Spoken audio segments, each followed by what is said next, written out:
Welcome back. Episode 3. Mended. Okay. Today we have the lovely Haley. Hello. Hi, Haley. Hi, how are you? My advice, this little thing, talk right into here. Right here. Hold it in front of your face. Don't forget, because we can end up like that. Oh, okay. Yeah. And then it goes like this. Exactly. Okay. And then we can't hear shit. So. Okay. Raw, unedited, unfiltered. Anything we don't want in, we won't put in. Super. So don't worry about it. Okay. Okay. Introduce yourself. Hi, I'm Haley Millett. I'm in recovery. I work here at Power of Recovery as a clinician. I also live in sober living through Chelsea House. I was a house manager for about 2.5 years. I've been clean for a little over 4.5 years. I'll have 5 years in September, on September 25th. Yes, you will. You sure will. Who are you today? Like, who do you feel like you are today as opposed to who you used to be? Like, what are some of your strongest assets, your, things you're most proud of? Yeah. If I think about compared to where I used to be, I just think sense of self and sense of having value is something that has come with recovery to me. I think if I just think back, and I know this is true for a lot of people, but I just didn't value myself or my life or my ideas or, my physical safety. I didn't value any of it. Even all the way up until, because I tried to get clean a few times, but just the situations I would put myself in were really, clearly no one who cared about living or dying would do it.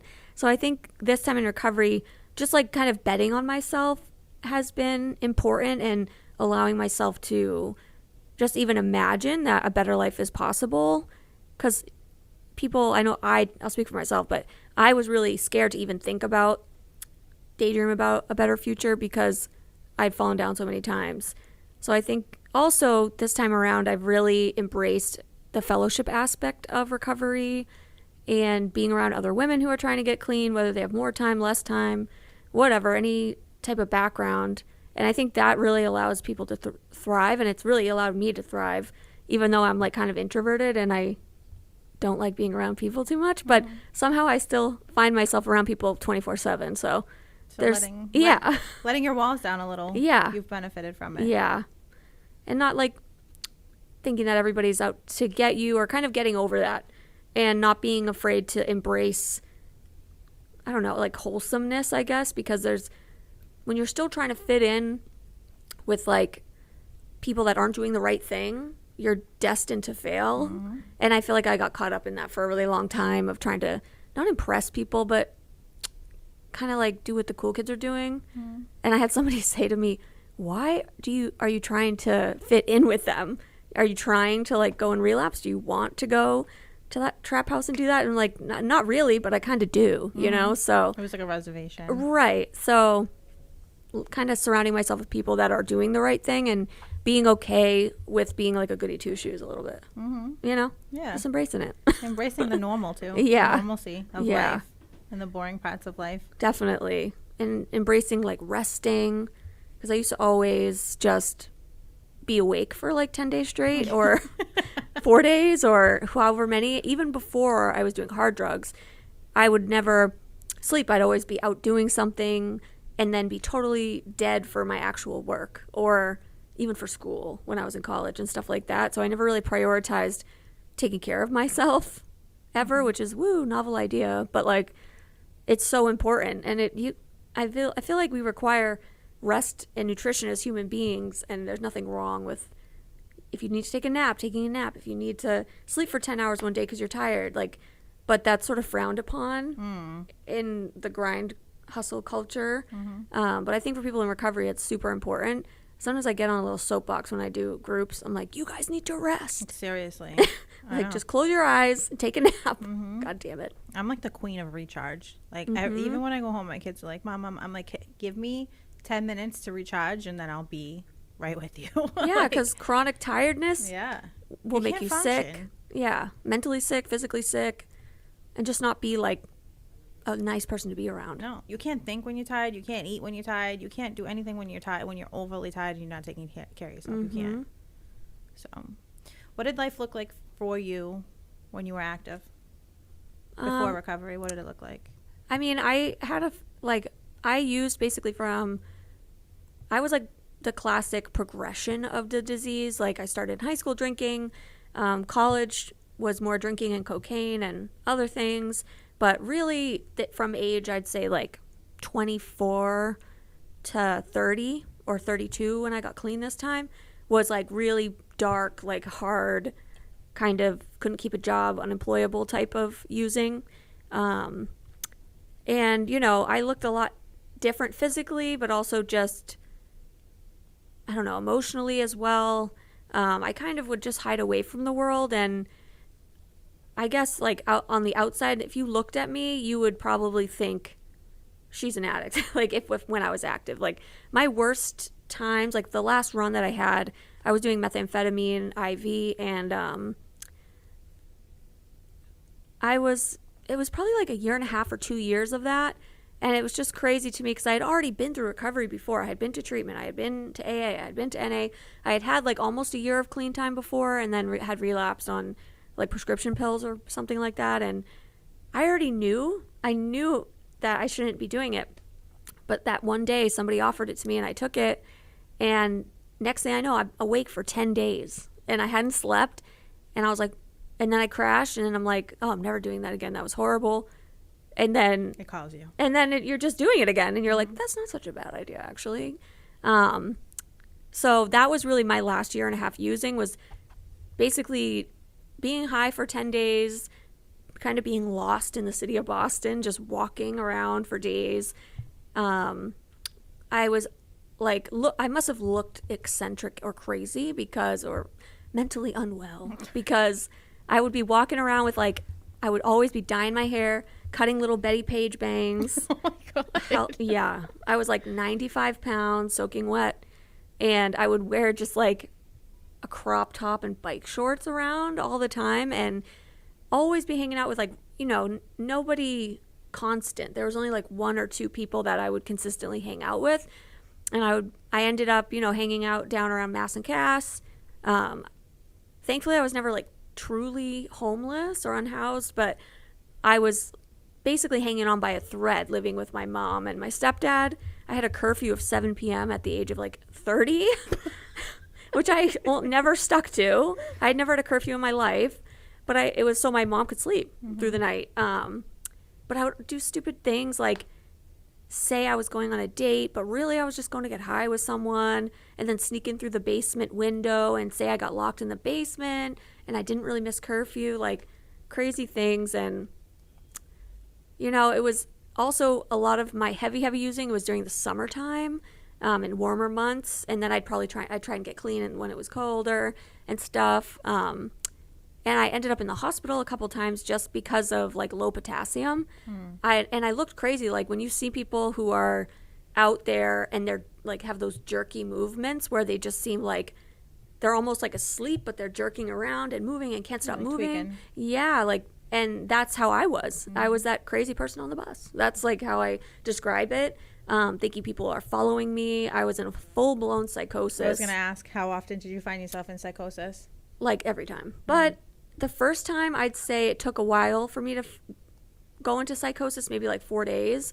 But then once that is kind of triggered in your brain. Yeah, you're prone to it. Yeah, you're prone to it, which is terrifying because, There's no controlling it at that point. You can't control it, and you know what's happening. Like the first time I didn't really realize what was happening until I crashed, woke up, and realized most of what I had experienced over the last like 10 days wasn't true or wasn't real.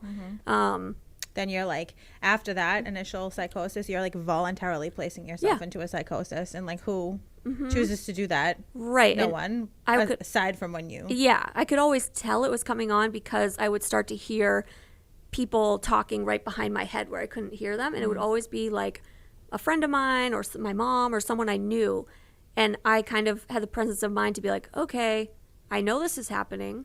I need to get some like Klonopin like immediately. Or, because I understand. Something to counteract it, yeah. And, it was just really bad, like bouncing around I had an apartment for a month with my ex, and just a lot of domestic violence, a lot of like violence perpetrated on myself, putting myself in situations where, you can be human trafficked or, all those things that people say that they'll never do.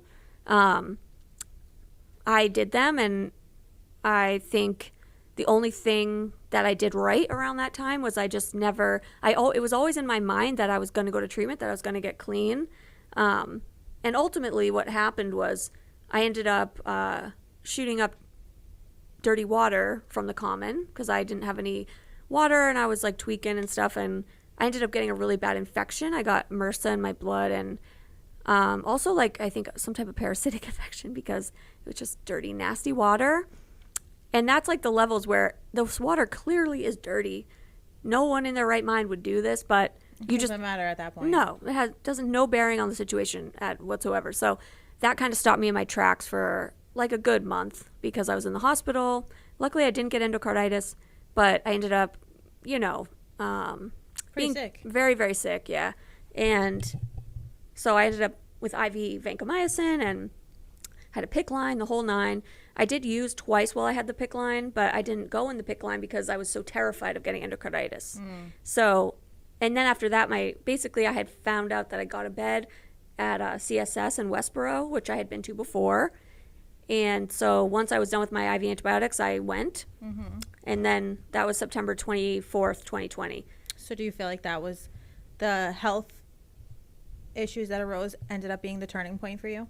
I think it was. I was so exhausted and tired already. I had already had a plan to do it, but I do think that was like a big scare. I had had people close to me have really bad health scares, like with, infections and getting limbs amputated, that type of thing. But it had never really been me before because I was always pretty particular about cleaning myself, like with alcohol wipes and things. But your disease progressed. Yeah, it did. At a certain point, you just don't care anymore. But yeah, it definitely scared me, and it was very visible. Like, obviously, my sister knew, my brother knew, my whole family knew, and I tried to tell my mom that I had toxic shock from a tampon. I was like, Mom, I swear I haven't used. I think I have toxic shock syndrome or COVID, and she's a nurse. Oh, my God, and she's like, yeah, Haley, whatever. Whatever. Let me know when you wake up. Yeah. But, so it was actually a blessing in disguise. But that definitely was kind of like the jig is up as far as before there was like a day or two when I was sick, like I had a really high fever, and they didn't know if I had endocarditis yet or not, and I was shitting myself. I was like, I asked them, I was like, am I going to die?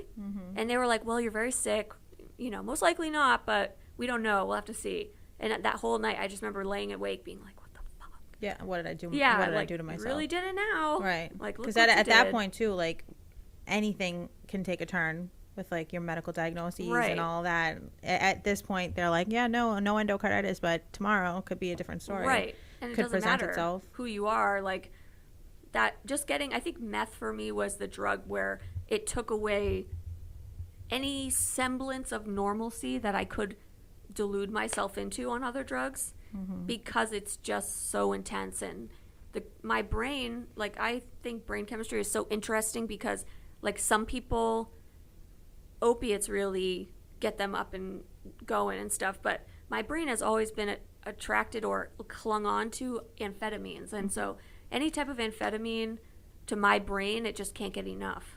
And it really took me to that place where you can't sleep even though you want to sleep, and you're in your house. And my poor mother, I was living at home at the time, and so and that's so far out of their experience in life. Her, my stepdad, they've seen people on drugs, they'd seen me on drugs, but the level of craziness that came with that lifestyle of doing it, they kind of were just like shell-shocked, and I don't think they knew what to do. And I've actually gone up to them since then and said, if I ever relapse on meth or anything, but meth particularly, I give you permission in sound mind to section me because I should have been, I think, but they didn't know that was an option. And I was, part of my paranoia and psychosis was of being afraid of being sectioned. So I would like run away, even though they were like, what the fuck?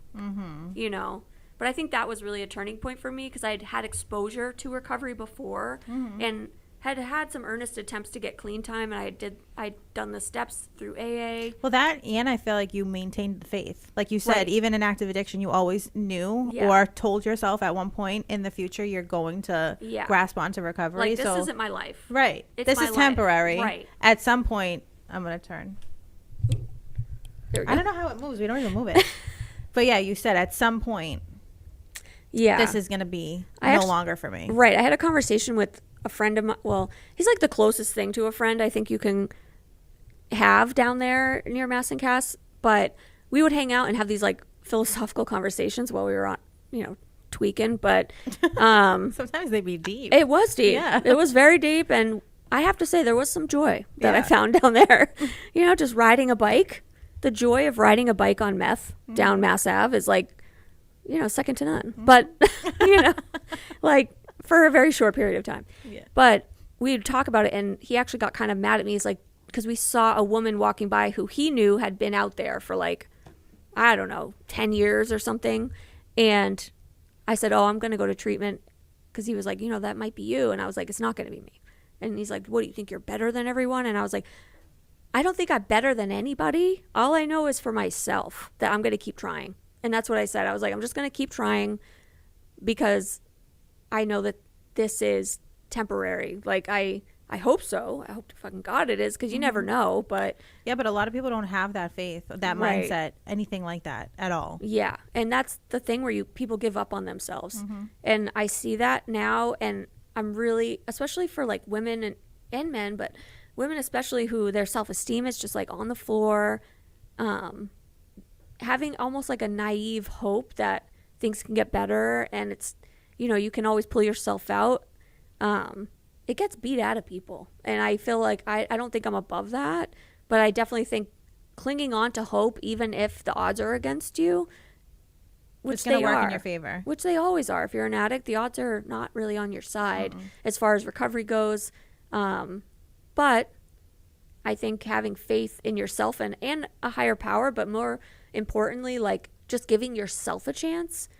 And it doesn't matter. You don't have to know what's going to happen a week from now, a year from now, but just putting yourself in treatment, getting yourself to a meeting, like that saying they have, that's like where your feet go, your mind follows. And that's so true, because when I first tried to get clean when I was in my mid-20s, I was living at home. I was like, cocaine, alcohol was like my primary thing back then. I'd been to rehab. I came home and I started going to meetings all the time around Boston, and I'd gone to so many meetings, and I'd shown up high, I'd shown up sober, I'd gotten a bunch of 24-hour chips and key tags, and had a sponsor and stuff. And people there never judged me. I never felt uncomfortable going. Obviously, when I was high, I felt a little uncomfortable, but like never felt ostracized or anything. And that really meant a lot to me. And I try and connect to that when I'm talking to people who are newly trying to get clean, of like, you're welcome here. Like, I'm not judging you. If you fuck up, like, okay. Yeah, the literal definition of meeting people where they're at. Right. Because it can like really turn people away if they feel like they're being judged, because you're hypersensitive to any type of criticism, because the world hates you. And you're so filled with shame and guilt as it is. Like, you don't need to Yes. feel that being projected on you from someone else. Right. And especially in that scenario where you're kind of looking for things, it's almost like annoying, because people, especially the women that came up to me at the AA meetings I used to go to and NA meetings, I was like, leave me alone.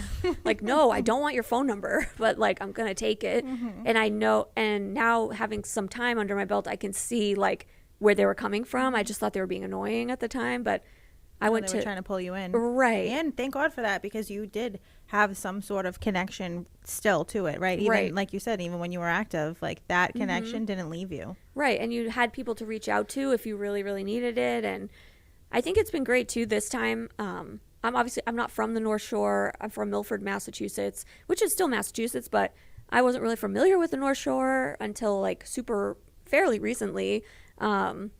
And I ended up out here at Ryan House this time. So that's how I kind of got introduced to like Lynn, Riviera, that area. And then I was in Boston, and then now I live in Lynn again for the past like 2 years-ish.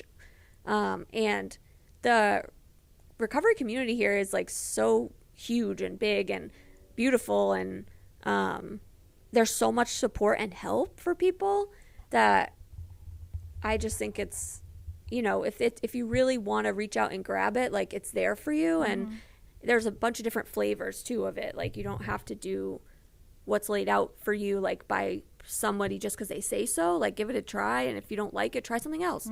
Because really, I know for me, I'm like a selfish kind of person. Like at heart, like if I don't like something, I don't want to do it. And or if it's not benefiting me in some way, I'll still do it. But to get me to come back again and again, I've heard this from other people too, there's a positive reward that happens where you feel good about yourself, you're meeting people, and just feeling safe is such a blessing, I feel like, in that space when you are in so many unsafe situations, or maybe your home life wasn't safe, or I know for me, just emotional safety and being able to stand on your own 2 feet.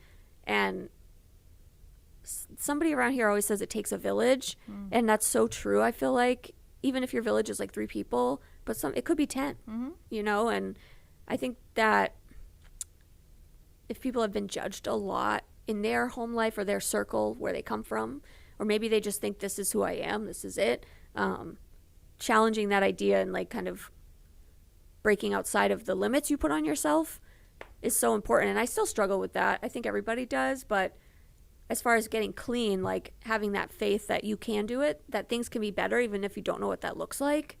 You know what I mean? I do.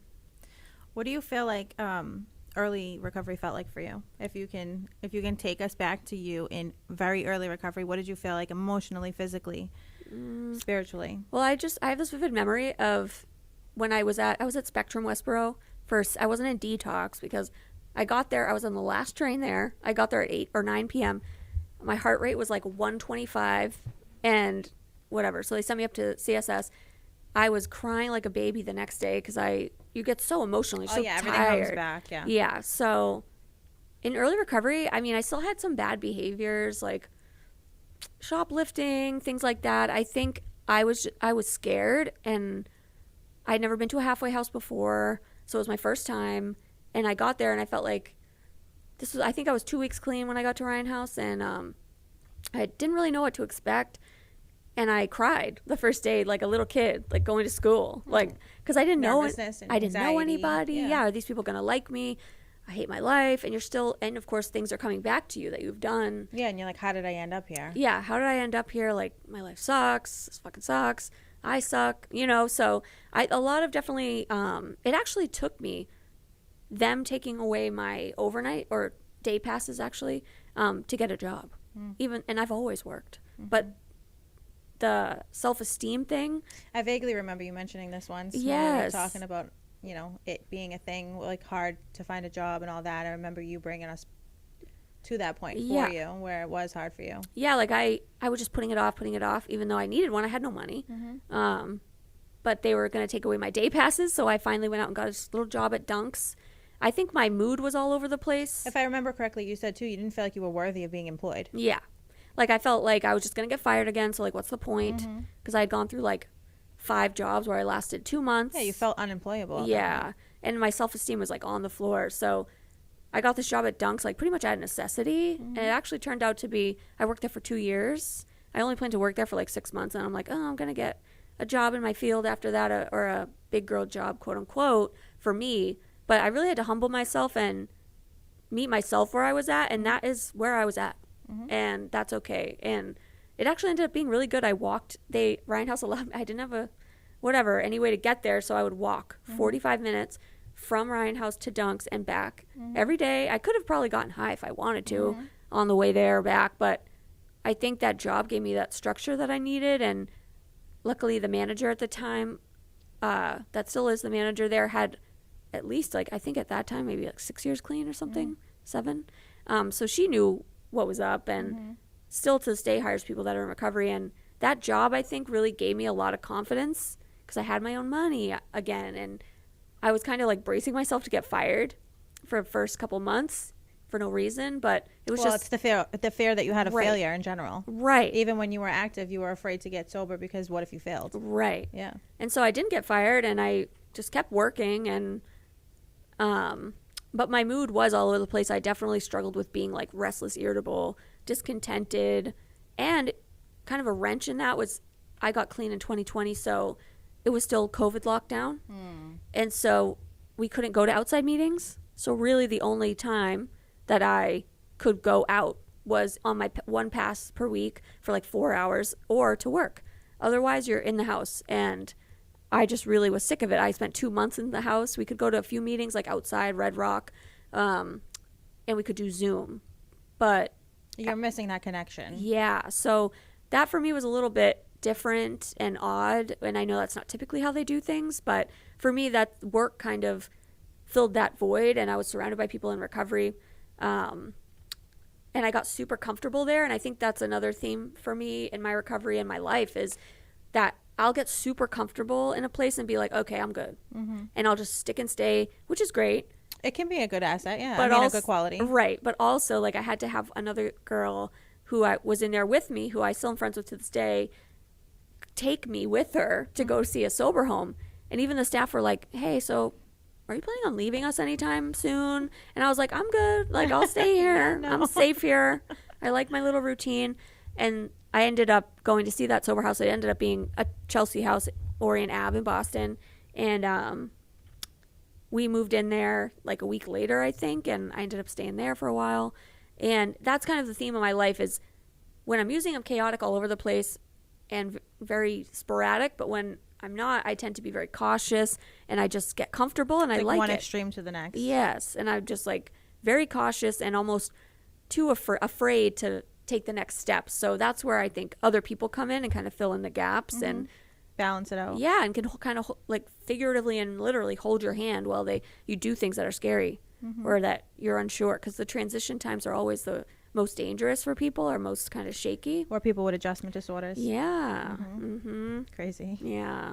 We see that a lot. Yep. What do you feel like was your biggest internal battle in trying to stay sober or during, your recovery process? I mean, I think for me this time, because before there's been other times of like just having that quality where I want to be sneaky. Like I want to be sneaky. I kind of want to get over on people. Looking for a thrill. Yeah, my ego thinks it's smarter than other people and that other people are dumb. But that's you not are pretty smart. But that's not true though. No. But like my I'm not as smart as I like to think I am, otherwise I'd be rich. But like, so I think this time in the very beginning, humbling myself as far as the job thing, and the internal battle, I think also too, a huge one, what is self-esteem and body image, which I know is huge for a lot of people in recovery, because a big part of my story too is also having an eating disorder, and that leading me into addiction. It's very obsessive compulsive in and of itself. And I had relapsed many times before just from gaining weight, like a healthy amount. So when I was at Ryan House, I gained, a decent amount of weight while I was there. Probably I needed to. And, your body's like kind of hoarding all the calories it can get. But that was a big struggle for me. It still is. But as far at that time, it was almost like I was like an inch away from relapsing because of it. Yeah. It wasn't even that I wanted to use. I wanted to be skinny. Yeah. And that, which is silly. They go hand in hand because it's so easy to lose weight when you're using or with any type of amphetamine use and things like that. So and it was hard. Hand in hand with me for years and years, all through college, all after college. I think I was forcing myself into a smaller size. And obviously I wasn't 21 anymore, so I had to kind of come to terms with that. And it's been really freeing experience, just sort of accepting myself and balancing acceptance of where you're at and also wanting healthy change, wanting to be healthy and wanting to work out and stuff, but not to a point where I'm hating myself or treating myself badly because of it. That's been a huge thing for me this time around, because every other time I let those insecurities and those compulsive need to be skinny, which is so stupid, but it's pervasive throughout our society. It's so common. Yeah. It really is.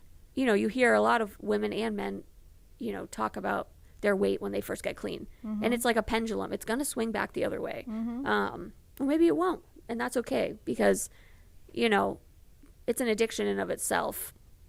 But that's been huge for me. And then I think also, too, just interpersonal relationships with people and allowing people in. And I tend to always keep people, or I used to, at like arm's length, which is out of necessity. But in recovery, you really have to try and open up and try and be vulnerable. And even if it's to one person, right, even it, like everybody needs somebody. So Yeah. even if like you're not, like you're introverted, but I'm sure you have your small circle, but even if you are somebody who fears relationships with people, even you just gotta find one, literally one, and lean on them. Yeah. And that's one thing. I think there's somebody for everybody as far as friends go, or just having somebody that, or a little group of people that you trust, that, you know, and you have to allow people to show you that they're trustworthy. And it's so subconscious a lot of the times, but keeping people at arm's length doesn't work in recovery. Like, you can't be an island. You have to at least allow people to visit sometimes, and vice versa. Or just to trauma dump on. Right. Like, you have to place your shit somewhere. Right. And also that comes back to like the village idea of like having a group of people that are maybe your peers and stuff, but also having maybe like a therapist or a psychiatrist. Like, I still go to therapy. I have a psychiatrist, you know, and yeah, our meetings are like much more far apart now, but some of these people have been with me since before I even tried meth. So like long time.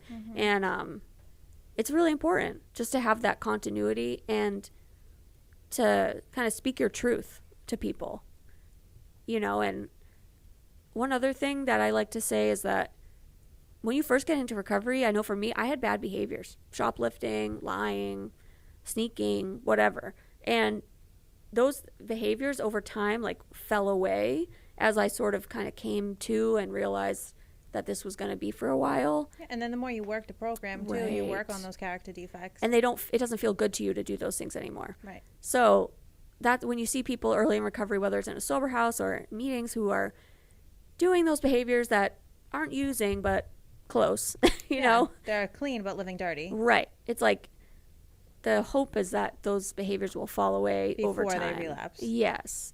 And I think that is like listening to yourself and like, I don't like feeling anxious. I don't like feeling this. So I'm not going to do it. And shoplifting for me was one of those, which I know it is for a lot of people. Like, if I started doing that, I would know I'm not doing super hot because I'm too much of a goody now. I don't like feeling that. I couldn't even imagine you shoplifting right now. I could never imagine you on meth because, like you said, like Haley in recovery is so timid and so cautious and so careful. So it's kind of hard to even imagine that there being another side to you, which is part of like the stigma, right, around addiction and stuff like that, because you really can't discriminate against anybody in the possibility of them ever having struggles or battles or whatever, just because you carry yourself a certain way. Right. But yeah, if I was to ever see you in Walgreens shoplifting, I'd be like, oh my God, Haley. Yeah, I'd probably, yeah. I mean, hopefully I'd never see you because you'd be that slick. Right. But. I mean, I only got caught one time. Yeah, you're pretty good at what you And do. I was clean when I got caught. And it was Nuh-uh. embarrassing. Oh, so no. I was like, oh my God, I can't ever do that again. I was on my way to a meeting. Oh my God. I was 30. And yeah, they were like, ma'am, come with us. And then I went in there and I was crying because I was just so annoyed. I wasn't high or anything. And I said, she's like, why did you do that? I like tried to do a switcheroo where you put your old shoes and walk out with new shoes, which I had done before a bunch of times. I'd be like inflation. Yeah. But I told her, I go, I just felt fat today, okay? Oh, so you reverted back to another thing. I wanted some new shoes and I'm broke. Oh and she just looked at me like, what? She's like, bitch, you feel fat, so you need new shoes. Yeah. And that's the insanity of it. And I just laid it out there for this poor lady. They were nice, though. They didn't call the police, but. I wrote down questions this time for my interviewer. How good am I doing, right? I know. Because last week with Ray, I was like, I don't know what to ask. How do you stay grounded when life gets chaotic or stressful now? Because I feel like that's something you're really good at now, as opposed to what you say you were like prior in the chaos. Right. So how do you find yourself staying grounded? I know, like you said, self-care and sleep and rest, but like what are some other ways? I mean, I think also like knowing when you need a meeting, knowing when, you know, you need to connect with other people in your life. Like sometimes for me, it's just how I stay grounded is I try not to personalize when people are being rude, or specifically like in my work as a clinician or when I was working as a house manager. You're just getting people like throwing shit at you all the time, and you know, people getting high, and you're trying to navigate it with other people. I think just really not taking things personally helps me a lot. Trying not to care if people are angry with you, as long as you feel like you're doing the best that you can do. And then also, like, I think you brought it before, like having a person to vent to who is also in a similar situation or is just in recovery too. And I think too, zooming out sometimes, it's so easy to get caught up in the minutia of what's going on, like hyper focusing on this one person or one behavior that they're doing in the house that's driving you insane. But in reality, you zoom out and it's like really not that big of a deal. But sometimes you just need a reminder of that. And for me, sometimes that looks like either getting myself to a meeting, and just putting myself back in that space of like, I'm just a person at a meeting. I just am you're sitting not here. Haley the clinician. Right. You're not Haley the house manager. You're not anybody to anything other than an addict to yourself right Yes. Because that takes it like back down to basics, pretty much. And also too, just like taking space when I need it, but also doing fellowshipping stuff also with friends that are in recovery, friends that aren't in recovery. And I find that to be a breath of fresh air. Like I have a couple of friends that live in Rhode Island that have been friends with me. They're not addicts or anything, but they're just those friends that they don't drain my social battery. They've been there for me. I've been there for them since I was like 21. And going out there, just taking that trip out to see them, and whether we're having like a pool party or like just a sleepover and watching movies and laughing, like that recharges my battery so much. And it also kind of reminds me, like, I had a life before this. I'm still the same. I'll have a life. Right. Yeah. I'll have a life after this. It's not forever. Channeling your inner child too, like someone said, well, it's like a pool party with your right. friends. Like I feel like that is so forgotten about sometimes. Yes. For like channeling your inner child and taking care of your inner child, having fun, and just even like playing a little bit. And I was in a tube, like doing that thing where you like move your legs so you spin a bunch. Yeah. Hello. Like what? I was playing mermaids all weekend. Yeah, I was in my glory. Yeah. And just like sun, nature, grass, and they have pets too, so that's another thing. Animals, I know, are huge for a lot of people. But I guess if that answers the question. It does. Yeah. No, that definitely helps. Let's see what else I got here. My handy dandy notes. I was really trying to be productive this time. I didn't want to waste anyone's time. I know we're getting close to being done anyway. Let's see. Digging into the journey or relationships. How has your relationship with yourself changed since getting sober? I mean, we went over all of that though. Like you look at yourself differently. You see yourself differently. You're more patient with yourself. Like, yeah, I have definitely been codependent in my life, and I've tried to like let go of some of that codependency, and it was recovery, but also therapy and being honest with where I was at. Not avoiding feelings that kind of got me out of a codependent situation. It wasn't like toxic or abusive or anything, but it just was time. Borderline unhealthy. Yeah, it was time to end, and that is something that I always had struggled with. Is I'll stay till the bitter end. You know, kicking and screaming, and I just feel like that's an option. I don't have to do that, and I think being clean and having those extra supports, and not feeling that I only have this one person, no matter who it is, like the person you're dating, a lot of times becomes your de facto therapist and all this other stuff, and it's not healthy. And when you know something is done or in your heart, like I think it's hard to let it go, but that's something recovery has taught me how to do, is be honest with how I feel to myself and be honest with the other person instead of just going around and telling everybody else how I feel. That's not fair. No. You know, but that's definitely a gift of recovery too, and to feel like safe enough to take that emotional leap without like, I'm not going to crash out. I'm not going to, and it's, you know, that was a huge thing for me too. That was not relatively recent, but just taking emotional risks. Do you feel like there were any specific boundaries that were really hard for you to set in order to protect your peace? I think setting them for me wasn't hard, but keeping them. Yeah. Like, I could set boundaries with, I think, a couple of people, but more importantly, one person, as far as like money wise or being jerked around for my time or just like crises that would come up. And whether it's someone in the house or someone in my personal life, I think setting boundaries of like, I'm not on call for you 24/7.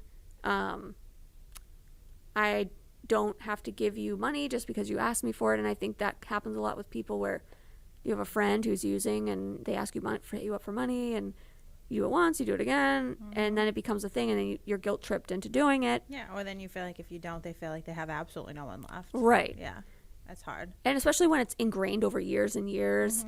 But I've gotten a lot better at it, but it still definitely makes me uncomfortable sometimes to have to say how I feel bluntly to people if they don't get the hint, you know. But I'm working on it. Everything's a work in progress. Right. If you can say one thing to a newcomer, what would it be? Keep trying. Just keep trying. If you fuck up, who cares? Like, just keep coming, keep trying, be honest.